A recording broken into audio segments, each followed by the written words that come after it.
Bonjour à toutes, bonjour à tous, bienvenue dans cette nouvelle édition des Masterclass de l'excellence commerciale. On est là pour parler de rêves et de réalité. Un grand merci Jean-Philippe d'être venu nous rejoindre aujourd'hui. Jean-Philippe Descas, tu es auteur, chercheur à l'École Polytechnique. Et avant d'entamer cette masterclass, je vais tous vous dire à tous que vous êtes toujours aussi formidables. La semaine dernière, vous étiez près de 150 pour écouter Evelyne Platnik-Cohen, la fondatrice de Booster Academy, maintenant la fondatrice et dirigeante de The Artist Academy, pour nous parler des secrets de son succès. Une entrepreneure, une femme extraordinaire. Je vous invite à retrouver cette masterclass sur notre chaîne YouTube ou sur votre plateforme de podcast préférée. C'est une des grandes prêtresses de la vente en France. Elle nous a délivré plein de petits conseils, plein d'astuces, plein d'énergie aussi. Donc vous la retrouverez certainement avec beaucoup de plaisir sur les replays. Alors, qui sommes-nous? Les masterclass d'excellence commerciale sont rendues possibles par Incentive. Incentive, c'est une plateforme d'animation de la performance pour les équipes de vente qui a vocation à simplifier les outils des commerciaux en agrégeant toutes les informations dont le commercial a besoin pour performer au quotidien. Incentive travaille dans une vingtaine de pays, dans des univers aussi différents que la grande distribution, les technologies ou l'industrie et la finance. Voilà, nous avons le grand plaisir d'accueillir Jean-Philippe Descas aujourd'hui. Est-ce qu'Amaury, tu peux nous dresser le portrait de Jean-Philippe? Bien sûr. Jean-Philippe Descas, vous êtes un de ces élèves de grande école qui, à la suite d'une violente prise de conscience sur l'urgence climatique, a décidé de renoncer à sa carrière dans l'entrepreneuriat pour s'investir pleinement dans la construction d'un monde plus durable. Vous avez été étudiant donc de classe préparatoire et vous avez rejoint les bancs d'HEC. Vous avez obtenu votre master spécialisé dans les médias et la culture du divertissement. Vous débutez votre carrière dans l'entrepreneuriat dans le domaine du gaming, particulièrement en marketing digital dans diverses entreprises à Paris, Berlin ou encore Manille. Vous fondez en 2014 votre propre entreprise baptisée Pocket Whale, une agence de marketing digital spécialisée dans les jeux vidéo de tout genre, consoles, mobiles ou encore PC. Vous y travaillez pendant 6 ans avant de subitement vous réorienter vers de nouveaux médias en créant votre propre podcast, Oser, et puis un livre, Le courage de renoncer, dont nous allons parler aujourd'hui. Vous êtes investi dans de nombreux projets en faveur de l'environnement, comme la fresque du climat ou le Shift Project. Vous venez nous parler de la nécessité de revoir nos modèles d'investissement et de leadership. Jean-Philippe Descas, c'est donc un honneur de vous recevoir aujourd'hui. Bah, merci beaucoup à vous pour l'invitation et c'est un honneur également de participer. J'aimerais juste un tout petit correctif. Je ne suis pas chercheur à l'École Polytechnique, mais bientôt doctorant chercheur. Voilà, bon, c'est toute petite précision, mais voilà, c'est puisque j'entame une thèse de doctorat à partir de février sur la transformation du modèle économique des entreprises face aux limites planétaires. Voilà, voilà. Donc d'ici 3 ans, j'espère être chercheur, mais pour l'instant uniquement doctorant. Doctorant, très bien. Alors Jean-Philippe, tu es également le fondateur du podcast Oser, où à la fois, tu fais intervenir des personnalités qui ont changé, qui ont osé finalement renoncer à une partie de leur carrière ou de trajets plus traditionnels. Cette année, là, cette nouvelle saison, tu abordes les mythes et les croyances du capitalisme éco-responsable pour bousculer un peu quelques idées reçues, essayer de déconstruire le récit et les bulles culturelles dans lesquelles on est parfois enfermé. Qu'est-ce qui t'a poussé à développer ce podcast? Ouais, la création du podcast en fait a démarré au printemps 2020, et c'était vraiment un moment où moi j'étais en réflexion déjà depuis 2018 sur un petit peu le sens de ma vie, ce que j'allais faire. À l'époque, j'habitais au Vietnam. J'étais parti pour ouvrir le bureau de Tokyo de mon entreprise Pocket Whale, et puis je m'étais arrêté quelques temps au Vietnam, ma femme étant d'origine vietnamienne. Et en fait, je suis jamais reparti. On est resté pendant 3 ans là-bas. Et en étant au Vietnam, j'ai vraiment changé en fait moi, de mode de vie. J'ai pris beaucoup de recul sur des questions que je me posais, mais qui n'arrivaient pas forcément à germer. Et du coup, j'étais déjà en fait en transition, ou en tout cas en train de repenser ce que j'allais faire de ma vie, en me questionnant notamment sur tous les sujets agricoles liés à l'alimentation. C'est vraiment par ce prisme en fait que je suis rentré dans la question écologique.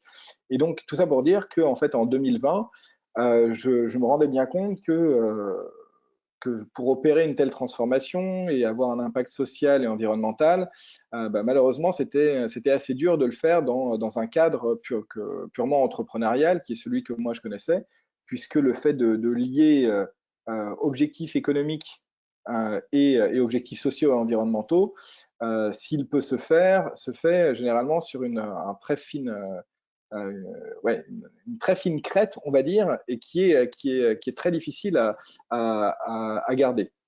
Donc à ce moment-là, je me disais, si je veux vraiment porter mes valeurs, il va falloir que je renonce à tout un tas de choses, que je renonce à un confort, que je renonce à un certain niveau de salaire, à un certain mode de vie, etc. Et du coup, je me suis dit, c'est bien beau, mais en même temps, moi j'ai fait HEC, je suis habitué à un certain type de vie, tous mes potes vivent d'une certaine manière. Moi-même, je prends l'avion quasiment toutes les 2 semaines. Enfin, j'ai un type de vie qui ne correspond pas à mes aspirations. Donc, comment faire? Et comment faire? Et donc, je me suis dit, ce qui serait plutôt pas mal, c'est d'aller interroger en fait des gens qui, on va dire, sont issus des mêmes fourneaux que moi, entre guillemets, des grandes écoles, et qui ont déjà en fait opéré ou sont en train d'opérer ce genre de bifurcation pour comprendre en fait comment est-ce qu'eux font, pourquoi est-ce qu'ils le font, quels ont été leurs freins, etc. Et ce qui a donné naissance au podcast Oser, avec un prisme particulier au tout début, qui était vraiment celui de l'aspect financier, où je me disais, voilà, j'écoutais beaucoup d'interviews dans des podcasts, je voyais beaucoup de gens s'exprimer, mais très peu souvent en fait sur la question financière. Moi, j'ai beaucoup vécu aux États-Unis et à l'international pendant les 10 dernières années, et c'est vrai que parler argent n'a jamais été un problème pour moi, mais je sais qu'en France c'était un petit peu plus délicat, et du coup je me disais bon. Comment est-ce que voilà on peut aborder ces sujets, mais voilà, c'était dans une logique de répondre à moi mes questions personnelles, tout en me disant que voilà, c'était intéressant aussi de les partager et que ça pouvait aider d'autres personnes qui étaient dans les mêmes questionnements. Alors pour cadrer un peu le sujet, ton enjeu finalement, tu parles de crête, hein, la crête, c'est la crête qu'on va retrouver aussi dans la théorie du donut, hein, où finalement au centre on a les besoins clés de l'humanité, hein, en ressources, en eau, en nourriture, en santé, en emploi, en éducation, en équité entre les sexes, entre les différentes populations. Et puis on a cette partie verte qui est la zone, finalement, la crête dont tu parles, où on a une humanité qui peut devenir durable. Et puis, quand on va aller chercher trop de croissance vers l'extérieur, là, on atteint des sujets compliqués avec des débordements. Finalement, cette crête, ça nous amène à des contradictions au sein de nos propres sociétés, parce qu'il y a des gens qui sont encore au centre, hein, qui n'ont pas accès à l'éducation, à l'eau, à la nourriture, et puis on a des gens qui débordent très largement du donut. Cette contradiction, c'est dans ton livre Le courage de renoncer, finalement, c'est un peu le chemin que tu essayes de nous tracer. Qu'est-ce que tu as rencontré beaucoup de leaders? Qu'est-ce que les leaders te disent, hein, parce que je pense que ce que tu dis, c'est que ce bouquin, c'est issu de beaucoup d'entretiens que tu as menés avec à la Plus d'une fois des centaine. jeunes entrepreneurs et puis des gens qui avaient déjà une belle carrière derrière eux. Qu'est-ce que les leaders t'ont dit sur ce sujet? Alors, les personnes que j'ai interrogées, qui effectivement pouvaient être des cadres dirigeants de grandes entreprises, par exemple Renault, enfin dans l'automobile, chez Airbus, mais aussi des gens plus jeunes ou qui étaient issus, on va dire, d'autres industries. Alors, je ne les ai pas interrogés directement sur le donut ou sur via ce prisme en fait du respect des limites planétaires. Je reprends 2 secondes quand même. Le donut, c'est important parce que c'est aujourd'hui peut-être un des modèles ou des concepts les plus intéressants pour une entreprise. Moi, c'est ce que j'enseigne à HEC, dans différentes écoles de commerce et à l'université aussi. reprendre ce modèle-là, en fait, qui permet d'intégrer deux choses. D'une part, les limites planétaires. Alors, je suis pas sûr que tout le monde, en plus, connaisse vraiment les limites planétaires. Les limites planétaires, qui est un concept qui est développé dans les années 2000 par plusieurs chercheurs suite à une étude notamment qui a été publiée dans la revue Nature et qui, en gros, sont les seuils à ne pas dépasser, les seuils biophysiques à ne pas dépasser pour permettre, en fait, à l'humanité de s'épanouir dans un environnement qui est stable. Donc, on va retrouver par exemple le changement climatique avec des seuils qui sont définis par rapport à la concentration de niveau de CO2 dans l'atmosphère. On va retrouver la biodiversité, par exemple, avec des seuils qui sont définis par rapport à une certaine diversité génétique. On va retrouver, par exemple, l'utilisation des sols, avec des seuils qui sont définis par rapport à un niveau d'artificialisation, un nombre de forêts, type de forêt, etc., cycle d'eau douce, etc. Ce qu'il faut savoir par rapport à ces limites planétaires, c'est qu'aujourd'hui, en 2022, sur les 9 limites, il y en a 6 qui sont dépassées, il y en a 2 qui sont en phase d'être dépassées, et il y en a une qui aujourd'hui n'est pas encore mesurée. Donc, en gros, pour résumer, aujourd'hui, on est en train d'exploser la biosphère en termes d'utilisation. Donc ça, c'est la première mesure sur les limites planétaires. Et l'autre, c'est sur le plancher social, ce que Kate Raworth, l'auteur du Donut, appelle les planchers sociaux. Et là-dessus, pour les définir, elle s'est notamment pas mal basée sur les objectifs de développement durable de l'ONU et elle définit ainsi des planchers sociaux. Bon, ça à prendre un petit peu avec des pincettes, puisqu'il y a beaucoup de critiques par rapport aux planchers sociaux qu'elle prend et ses objectifs de développement durable de l'ONU. On lui préférera notamment d'autres concepts, notamment celui des besoins fondamentaux développés par l'économiste chilien Manfred Max Neef, qui lui définit en fait catégorie de besoins fondamentaux de l'être humain et différents moyens de les satisfaire qui, eux, dépendent des aspects sociaux, culturels, etc. Voilà, c'était pour juste un petit peu revenir sur cette histoire du donut parce que je pense que c'est important et c'est quelque chose de très très utile que vraiment je recommande à tout le monde. Il y a un bouquin qui a été écrit, il y a un site, il y a beaucoup de recherches qui sont en cours autour de ce concept. Mais pour revenir à ta question, Roland, désolé pour cette petite bifurcation. En fait, les personnes que j'ai interrogées ne sont pas vraiment arrivées en me disant bon ben voilà, on a étudié de manière très raisonnée les histoires de données, enfin les concepts de limites planétaires et autres. Et je dois dire que très souvent, en fait, les gens ont assez peu conscience, même ceux que j'ai interviewés, du concept des limites planétaires. Moi-même, c'est quelque chose dont j'ai pris connaissance assez récemment. Hein. Ça se parle en moi, en fait. Hein. C'est vraiment quelque chose qui est très très peu médiatisé. Mais c'était beaucoup plus lié à des questions de sens, en fait. Des questions de sens et des questions, en fait, de trouver sa place. Donc, il y avait une logique qui était vraiment très individuelle. Alors, bien évidemment, hein, le fait qu'il y ait une certaine affinité avec des enjeux environnementaux, sociaux, écologiques, en fait, font qu'il y a un glissement qui s'opère.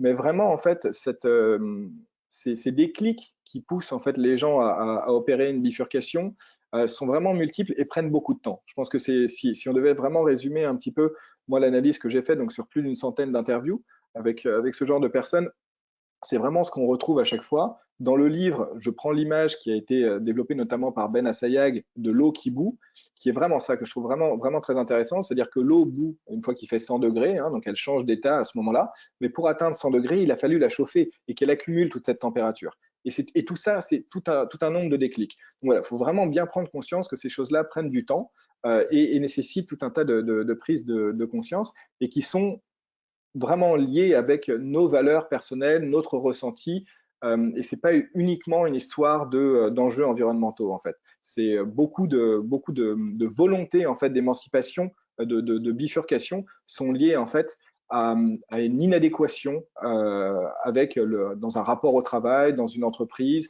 dans un style de vie. Beaucoup de personnes sont allées jusqu'au burn-out. Hein. Ça c'est quand même aussi un point qui est très important à retenir, c'est que très peu de gens opère une bifurcation avant de prendre le mur. Ça, c'est voilà, quelque chose qui ressort vraiment beaucoup des entretiens. Je ne sais pas ce qu'on en fait de ces informations une fois qu'on se dit ça, qu'on l'a dit, mais voilà, c'est quelque chose qui, moi, m'a beaucoup frappé. Qui interpelle. Ce que j'aimerais, c'est focaliser. Alors, ton bouquin est passionnant et il y a notamment toute cette dernière partie autour du chemin de la radicalité. Alors, nos éditeurs sont des directeurs commerciaux, des dirigeants d'entreprise, donc ils vont pas tous devenir vont pas tous renoncer à leur job demain. En revanche, tout le processus que tu décris, ce chemin de la radicalité est vraiment intéressant et peut s'adapter dans un contexte managérial. Tu commences par des conseils, donc il y a une 8 ou 10 conseils, et parmi ces conseils, il y a prendre le temps et mieux se connaître. Est-ce que tu peux nous en dire plus? Oui, complètement. Euh, Alors, sans vouloir donner un guide, etc. Et je suis content en plus de m'adresser à des gens qui sont des directeurs commerciaux, des dirigeants d'entreprise, parce que c'est moi ce que j'ai fait aussi pendant 10 ans. Donc voilà, ça me parle beaucoup. Et moi qui ai été dans une vraie logique de performance, de commensurabilité, de logique de croissance pendant toutes ces années, voilà, j'ai d'autant plus envie de vraiment De partager? communiquer ouais, de partager ce retour. Alors, quand on dit radicalité, juste, c'est à différencier avec extrémisme, hein. La radicalité, c'est revenir à la racine. Voilà, c'est la première définition, hein, la première connotation de radicalité, c'est ça, revenir à la racine pour comprendre. Et donc, le terme que tu utilisais, c'est vraiment celui-là, c'est se déconstruire, c'est s'interroger pour se déconstruire. Pourquoi?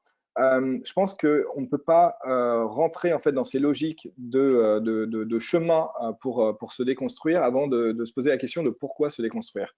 Alors, on a évoqué bien évidemment l'histoire des limites planétaires, donc le dépassement complet en fait de la soutenabilité du monde dans lequel on habite, et donc la nécessité forcément de réduire. Mais il y a un autre pan qui est important à prendre en considération, c'est la responsabilité inégale des populations dans ce dépassement. Et là, c'est là que ça devient intéressant quand on commence à discuter avec des gens qui sont dans des positions de pouvoir, hein, de pouvoir économique, que ce soit directeur commercial, dirigeant, etc. Pourquoi? Parce que malgré nous, en fait, nous sommes les plus responsables en fait de ces dépassements. Et notre responsabilité éthique, quelque part, si on a envie de suivre une certaine morale, c'est donc en fait d'endosser en premier ce rôle de réduction, ou en tout cas cette interrogation par rapport à cette responsabilité et, et à notre manière de faire, à notre manière de vivre, à notre manière de produire, à notre manière de consommer. Donc voilà, c'est peut-être ça, c'est ce que moi je voudrais dire. C'est pas tellement qu'est-ce que vous devriez faire vous à l'échelle de votre entreprise, parce que en vrai j'en sais rien, je suis pas à votre place, puis j'ai pas votre vécu. Mais en revanche, se poser la question aujourd'hui de dire est-ce qu'on peut faire pause, prendre un petit peu de recul. Et ça en fait, c'est là que je réponds à ta question. Ça c'est extrêmement compliqué. Ça, c'est extrêmement compliqué pour trois grosses raisons que j'évoque dans le bouquin. C'est toute la deuxième partie, qui sont les freins sociaux, les freins financiers et les freins idéologiques.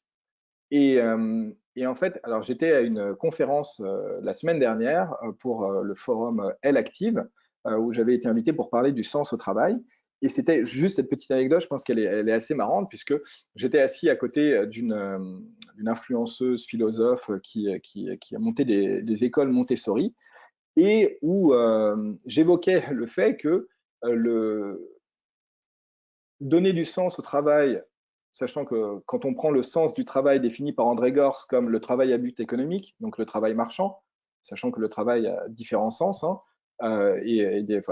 c'est un type de travail et qui est assez récent dans nos sociétés, hein, c'est quelque chose qui a 300-400 ans, hein, mais qui n'était pas là dans les sociétés pré-capitalistes, même en Occident auparavant. Et ben ça, c'est une question qui aujourd'hui préoccupe les plus privilégiés d'entre nous. Et ça, en fait, voilà, l'anecdote est assez marrante, puisque en fait, cette personne n'avait même pas conscience déjà d'être une des plus privilégiées. Et en fait, quand je dis, c'est en rien l'accuser de dire ça, hein, parce que j'ai fait aussi des études et des sondages là-dessus, c'est très très marrant. En fait, on se rend jamais compte qu'on fait partie des plus privilégiés. Pourquoi? Parce qu'on regarde toujours au-dessus.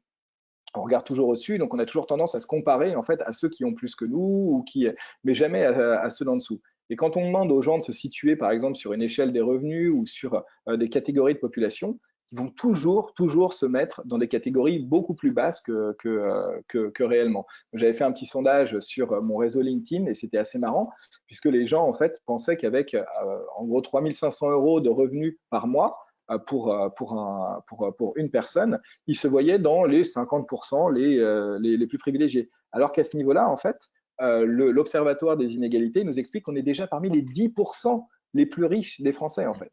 Voilà, c'est des choses assez intéressantes à regarder. Pour revenir, Jean-Philippe, à peut-être une discussion autour de ce qu'on peut faire concrètement quand on est dirigeant. Pour revenir sur les conseils que tu décris dans ton chapitre sur les chemins de la radicalité, il y a un autre conseil que tu donnes qui est expérimenter en collectif.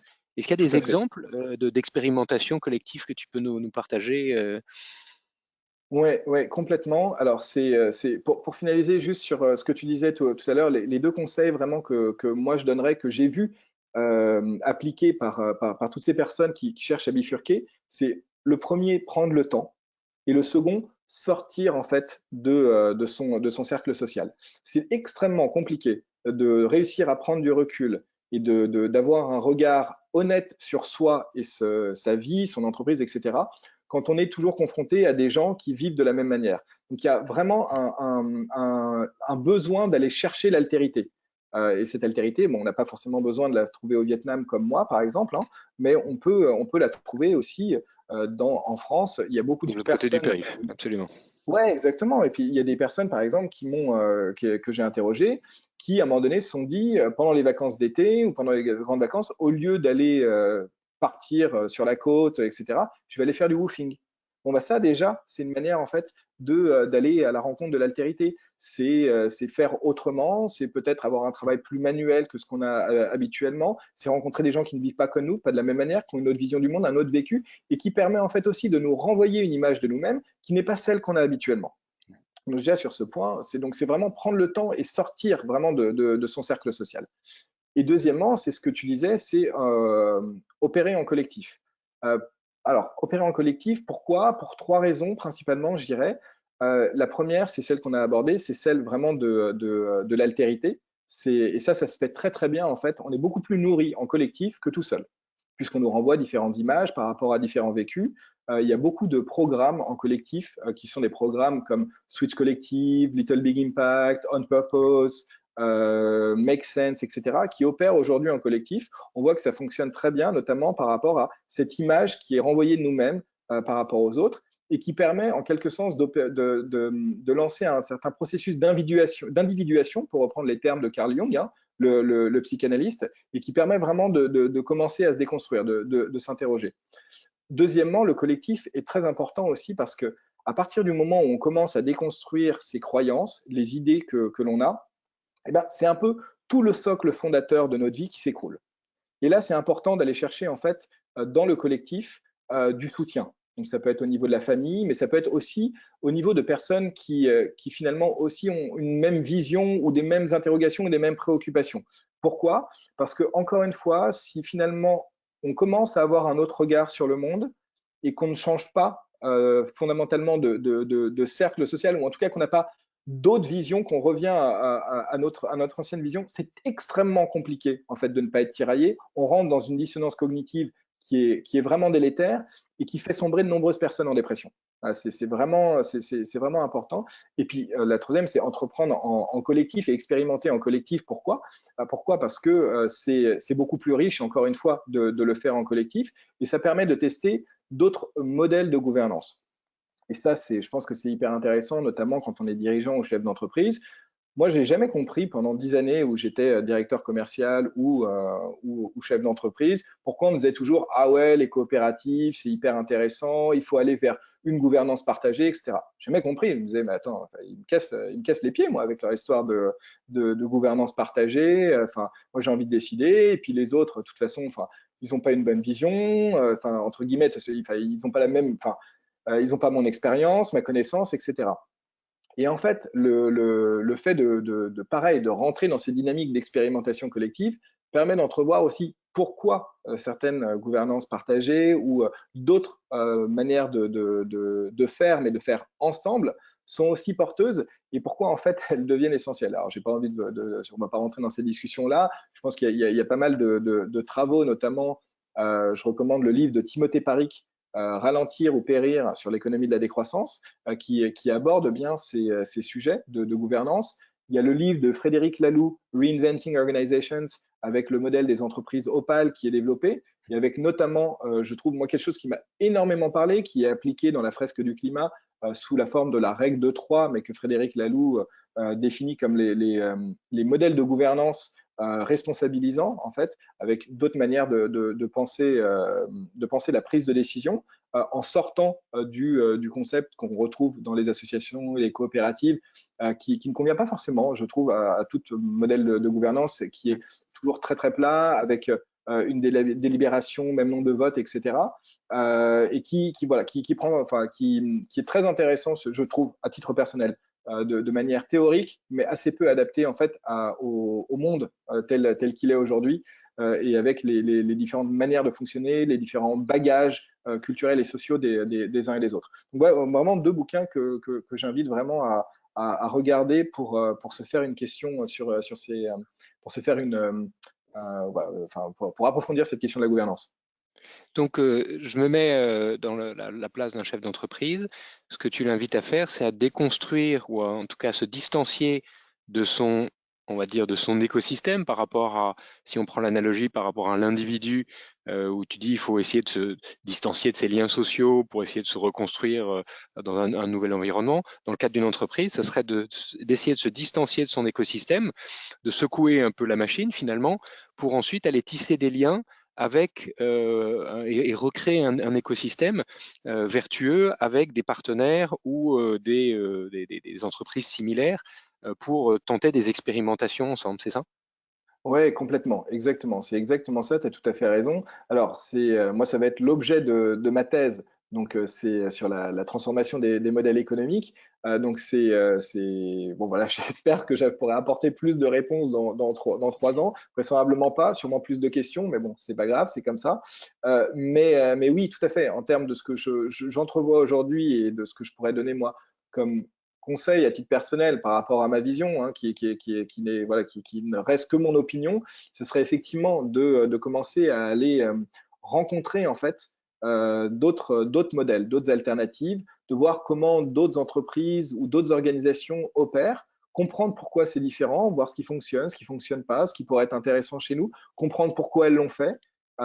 Et tout ça va amener en fait énormément de questions.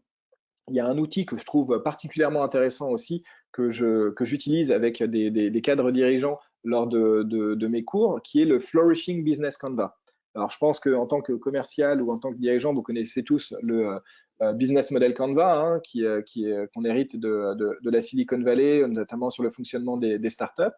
Bon, il y a des Canadiens, des chercheurs canadiens qui ont pris ce modèle-là et qui l'ont redéfini de manière à intégrer l'entreprise dans la société et dans son environnement, et à reposer la question de la création de valeur, non pas uniquement comme une valeur économique, mais comme une valeur économique, sociale et environnementale, et non pas comme étant en fait uniquement donc une réponse à une valeur économique que l'on peut faire sur la base de, par exemple, amélioration du coût ou des fonctionnalités, mais en fait comme une réponse à des besoins. Et c'est là qu'on en revient à ce que je disais tout à l'heure avec le donut, Manfred Max Neef, les besoins fondamentaux, etc., où on se dit, en fait, la valeur que crée une organisation, déjà, elle ne peut être que co-créée avec ses parties prenantes. Donc, c'est très intéressant parce que c'est là qu'on se rend compte qu'il y a besoin d'un écosystème. Donc, co-créer avec ses parties prenantes qui peuvent être les investisseurs, les salariés, les collectivités, la famille des proches, etc. Mais aussi en tant que réponse à un besoin des acteurs écosystémiques, donc acteurs écosystémiques qui peuvent être les parties prenantes, mais aussi d'autres acteurs. Ça peut être les populations qui vivent à l'endroit où est installée l'entreprise. Ça peut être des acteurs non humains, des forêts, des lacs, des rivières, etc.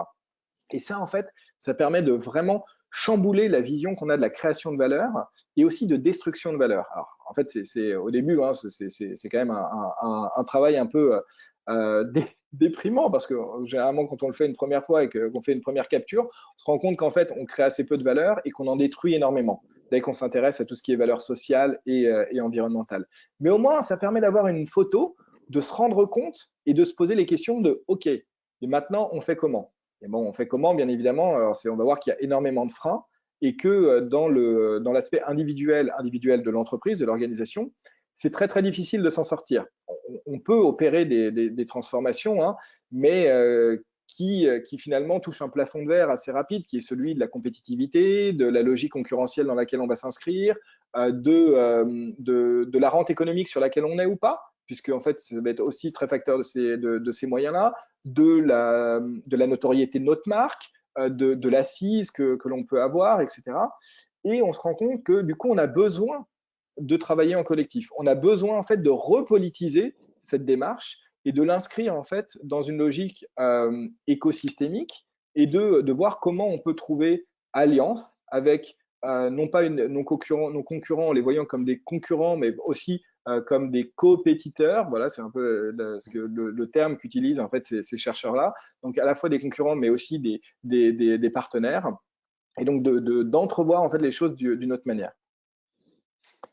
Écoute Jean-Philippe, on arrive à la fin de cet entretien. Un immense merci de ta participation. On retient finalement que pour construire cette radicalité, on va essayer de se détacher à la fois de nos modèles mentaux et de nos écosystèmes pour reconstruire ensemble, partager ensemble des bonnes pratiques, des initiatives et aller chercher un modèle de valeur peut-être un peu différent. C'est ce qu'on essaie de faire avec les masterclass de l'excellence commerciale toutes les semaines. Et tu viens de nous éclairer sur ce chemin, sur cette méthode de radicalité. Le courage de renoncer, c'est le dernier livre de Jean-Philippe Descas. Si vous voulez aller plus loin, alors bien sûr, vous vous précipitez à la FNAC pour acheter Le courage de renoncer. Vous vous branchez sur votre plateforme de podcast préférée pour écouter les podcasts Oser, hein, avec des gens engagés, des exemples, des témoignages de personnes engagées. Les limites de la croissance, le fameux rapport Meadows hein, qui fête ses 50 ans, qui a été finalement la première sonnette d'alarme officielle sur les enjeux de croissance et les enjeux climatiques, qui a finalement un peu disparu, qui a eu beaucoup de reconnaissance sur le moment et puis qui a disparu pendant 20-30 ans et qui maintenant est remis à l'honneur avec une nouvelle édition commentée. La théorie du donut dont on parlait tout à l'heure de Kate Raworth, également un ouvrage de référence paru en 2018. Et puis le livre dont tu parlais tout à l'heure, auquel on fait souvent référence dans les masterclass, Reinventing Organizations, la Bible de Frédéric Laloux, absolument passionnante sur l'évolution des organisations depuis la préhistoire jusqu'aux organisations les plus libérées. Voilà. Et puis l'événement Anthropocène aussi, un très bon livre de Christophe Bonneuil et de Jean-Baptiste Fressoz sur notre position sur la planète en tant qu'être humain. Voilà, un immense merci pour ceux qui doivent nous quitter. Je vous donne rendez-vous la semaine prochaine avec une masterclass tout à fait exceptionnelle avec Jean-Marc Siroën sur les leçons de Keynes pour le leader d'aujourd'hui. La semaine dernière, Evelyne Platnik-Cohen nous disait il faut que les commerciaux se cultivent, il faut améliorer leur culture générale. Et bien là, on va avoir une occasion de se remettre face à nos cours d'économie d'il y a quelques années et d'actualiser tout ça autour de la philosophie de Keynes. Si vous avez des questions, n'hésitez pas à les poser directement. Et si tu as encore quelques minutes, Jean-Philippe, on sera ravi de te garder avec nous. Et vous pouvez poser directement vos questions sur l'interface de GoToWebinar sur la droite. Alors, Amaury, est-ce qu'on a des questions de nos auditeurs? On a un certain nombre de questions. Quels seraient les leviers les plus efficaces pour amorcer un changement durable? Faut-il se reposer plutôt sur le politique ou plutôt sur une forme de responsabilité individuelle? Les deux. Les deux, très clairement. Il y a un très bon article qui a été fait dans le média Bon Pote qui s'appelle les 12 les 12 raisons à l'inaction climatique et qui permet en fait de comprendre en fait quelles sont ces 12 idées reçues qu'on peut avoir et de les déconstruire. Et typiquement, en fait, cette question fait référence à aussi ce qu'on appelle dans la fresque du climat le triangle de l'inaction, qui est de dire, bah, en fait, on se rejette un petit peu la faute les uns sur les autres. Ah non, mais c'est aux individus de faire des efforts. Ah non, mais c'est aux politiques de changer, etc. En vrai, en fait, les deux, c'est un travail parallèle. C'est se poser des questions, se déconstruire, sans oublier qu'on fait partie d'un système. Donc surtout, en fait, ne pas rester sur une logique purement individuelle qui est propre en fait à la logique néolibérale dans laquelle nous vivons, avec un individualisme vraiment exacerbé qui fait toujours poser qui est la responsabilité sur l'individu en partant du principe bah, quand on veut, on peut, tout le monde est en capacité de faire, etc.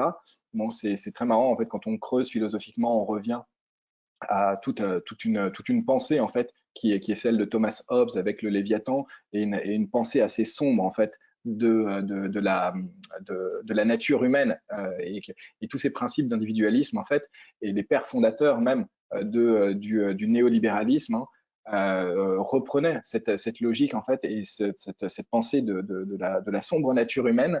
Les travaux de Barbara Stiegler notamment sur l'origine du néolibéralisme sont passionnants là-dessus pour voir en fait sur quoi elle se base. Et puis après, sur le politique, c'est bien évidemment, étant donné qu'on fait société, qu'on fait système ensemble, il n'y a pas de changement et de changement systémique sans changement politique. Après, qu'est-ce qu'on met derrière politique? Est-ce que c'est uniquement le travail sur des partis? Est-ce que c'est un politique qui est beaucoup plus large? Et en fait, comment est-ce que agissent les dirigeants aujourd'hui? Il y a plein de choses à faire. C'est un travail de pression, de lobbying, comme peuvent le faire par exemple des groupes comme le Shift Project, des entreprises comme Carbon 4. Ça peut être la désobéissance civile aussi, comme le font par exemple Just Stop Oil récemment dont on a entendu parler. Enfin, il y a énormément, ou beaucoup de chercheurs aussi, hein, qui sont un peu moins médiatisés, mais qui aussi protestent de cette manière, hein. Quelque chose qui date de longtemps, hein, puisque ça revient à Henry David Thoreau aux États-Unis au milieu du 19e siècle, qui est le père fondateur de la désobéissance civile, notamment, en refusant de payer l'impôt américain qui allait financer l'esclavage et la guerre contre le Mexique à l'époque. Mais bon, voilà, il y a énormément de moyens en fait de s'emparer de ces dynamiques collectives. Ça peut être en donnant des cours, en tout cas c'est l'histoire que moi je me raconte, le fait que je permets une dynamique collective à ce niveau-là avec le podcast, les cours, des travaux scientifiques. Bon, voilà, j'ai envie de dire, chacun de trouver un petit peu sa voie là-dessus, mais il faut bien évidemment travailler sur les deux tableaux, ouais. Est-ce que le concept de radicalité peut nous orienter vers un monde qui serait mis en mode pause par rapport aux progrès et avancées technologiques qui, en même temps qu'ils rendent service à l'humanité, lui causent beaucoup de tort tout en créant de nouvelles problématiques? Ouais, mais oui, oui, tout à fait. Mais la question, alors en fait, c'est très marrant parce que dans la question, il y a mot progrès et innovation technologique qui sont mis en parallèle. Alors, je ne sais pas si c'est ce que la personne voulait dire, mais en fait, c'est assez récent hein, d'avoir une idée de la définition du progrès comme étant en fait une innovation technique ou technologique. Pourquoi est-ce qu'en fait le progrès serait vu comme une innovation technologique?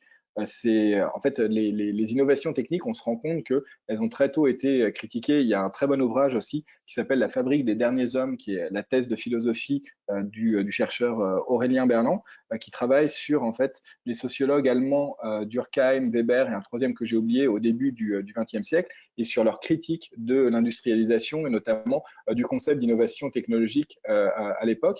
Les travaux que tu as évoqués tout à l'heure, Roland, de Christophe Bonneuil et Jean-Baptiste Fressos font également écho à ça. Il y a des travaux aussi de François Jarry aussi sur la critique technologique, les travaux de Philippe Biwix que je recommande énormément sur cette question pour remettre un petit peu de perspective sur cette idée de progrès et d'innovation technologique.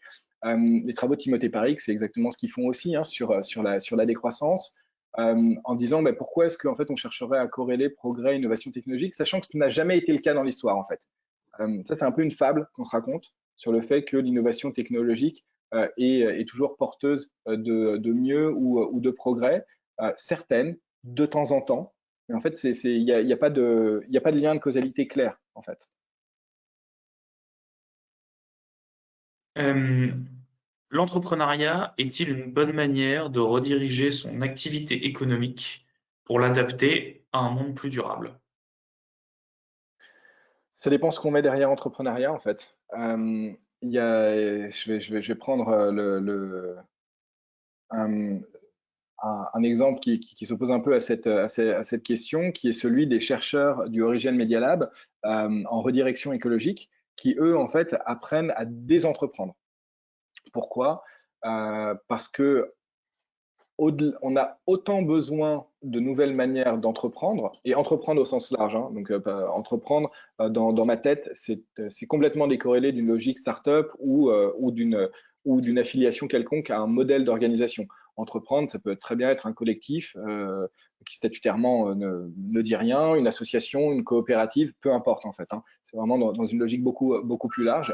Mais on a également besoin de désentreprendre. Pourquoi? Parce qu'il y a tout un héritage en fait technique, technologique, qui nous vient principalement du XXe siècle, qu'il va falloir apprendre à fermer et qu'il va falloir apprendre à réduire, à réutiliser pour faire face aux enjeux du XXIe siècle. Donc oui, et d'ailleurs on peut voir en fait l'entrepreneuriat sous cette forme de désentreprendre. Donc voilà, c'est avec vraiment une nouvelle manière de penser et c'est ce qu'ils appellent en fait une écologie du démantèlement. Quel serait, selon vous, le nouveau regard qu'on pourrait avoir sur ce monde, sachant que les choses vont tellement vite et qu'on est en quelque sorte contraint d'aller à la même vitesse pour ne pas être exclu et ou dépassé? Ouais, bah, ouais, mais alors je sais pas à quoi fait référence cette personne-là, mais bien évidemment, c'est un des freins principaux à tout changement et qui, moi, me déprime, hein, puisque c'est toujours ce sur quoi je bute à chaque fois que je creuse cette question, c'est en fait la question de l'impérialisme. Et c'est la question de l'impérialisme au sens où de la lutte des pouvoirs des nations qui fait que, bah, à partir du moment où on est dans un monde qui n'est pas apaisé, et on le sent bien aujourd'hui à nouveau, même si on a pu croire qu'il l'était, et qui a une logique en fait de croissance, de puissance et ne serait-ce que sur des logiques purement militaires et en plus d'accaparement de ressources, bah oui, oui, c'est toujours la question de est-ce qu'on peut commencer à cheminer autrement et comment est-ce qu'on fait pour se protéger enfin, la question de la sécurité est tout sauf une mauvaise question à se poser. Après, est-ce qu'elle implique de dire on est obligé de suivre le même chemin et de continuer à courir dans sa cage comme le hamster pour ne pas avancer ou pour continuer ou pour courir à notre fin à tous? Bah, j'espère pas, mais ça demande effectivement beaucoup de créativité pour trouver de nouveaux axes, mais sans ignorer ces questions-là qui sont bien évidemment, qui font partie de la réalité de notre monde. Nous avons l'impression que les solutions de transition réelles en matière d'opération pour l'entreprise sont assez limitées. Quelles sont les options pour des entreprises bien installées pour s'engager efficacement dans leurs objectifs RSE? Alors, c'est trop large comme question. Je peux pas malheureusement faire de généralité, mais je peux juste dire que la RSE est tout sauf un cadre intéressant pour penser la transformation des entreprises. La RSE, c'est comme la consommation éco-responsable, c'est comme le capitalisme responsable, c'est de dire que on va faire de la compensation, c'est dire que on va réutiliser une partie de nos flux financiers pour donner à des associations. Ça veut dire que c'est pour dire qu'on va améliorer un petit peu à la marge la marginalité de l'impact de nos productions, etc. Mais c'est tout sauf une remise en question du modèle économique et donc de la définition de la valeur, de la question de la production des entreprises et de comment elles se déroulent. Or, le cœur du chantier, il est là. Il n'est pas du tout dans la RSE. La RSE, d'ailleurs, en plus, hein, alors je vais faire un épisode du podcast là-dessus avec deux chercheurs du collectif Atécopole à Toulouse dans les semaines qui viennent, mais qui ont écrit un chapitre là-dessus dans le livre Greenwashing, dans la collection Anthropocène de chez Seuil. qui est très intéressant, qui nous explique que voilà, la RSE, encore une fois, c'est quelque chose qui nous vient de l'industrie du pétrole, hein. Donc c'est encore un concept qui a été développé justement pour donner quelques billes à gratter, hein, aux personnes qui demanderaient à ce qu'il y ait des changements, un peu plus d'impact, etc. Mais c'est tout sauf un moyen de repenser entièrement le système et aujourd'hui, c'est ça dont on a besoin. On n'a pas du tout besoin de RSE. C'était la dernière question. Sans langue de bois, on n'a plus du tout besoin de RSE, on a besoin de radicalité. C'est ce que tu nous enseignes dans Le courage de renoncer. Un immense merci Jean-Philippe, c'était passionnant. On a parlé de donuts, on a parlé de nos bulles cognitives, on a parlé de Flourishing Business Canvas, on a parlé de beaucoup d'auteurs, beaucoup de références pour nous aider à réinventer ce monde, à réinventer notre rapport au travail, à réinventer notre rapport à l'économie. Un immense merci d'avoir partagé avec nous ta passion, ton engagement. C'était un très grand plaisir et je vous donne rendez-vous à tous la semaine prochaine pour écouter Jean-Marc Sirouen, leçon de Keynes pour le leader d'aujourd'hui. Bonne journée et merci à tous de votre fidélité. Merci.